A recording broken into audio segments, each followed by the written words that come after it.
The Federal Reserve cut interest rates by a quarter point for the second time this year. Tariffs are pushing up prices in some categories of goods, resulting in higher overall inflation. A reasonable base case is that the effects on inflation will be relatively short-lived. Fed Chair Jerome Powell has the task of balancing the fight against inflation with hopes of boosting the job market.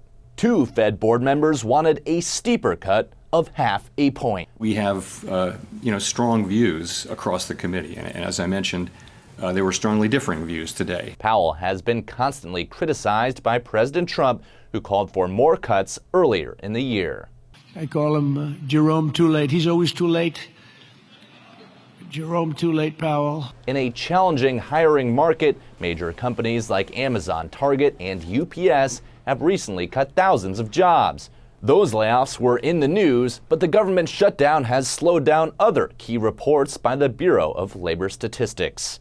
Donald Trump's own former head of the Bureau of Labor Statistics has said that by September 30th, the data were all collected, the data were ready to go, and Donald Trump and his administration are keeping it under wraps.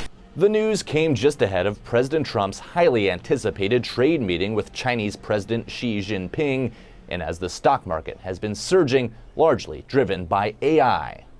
Last month, Fed officials also predicted a third cut happening in December. Powell says that's not guaranteed.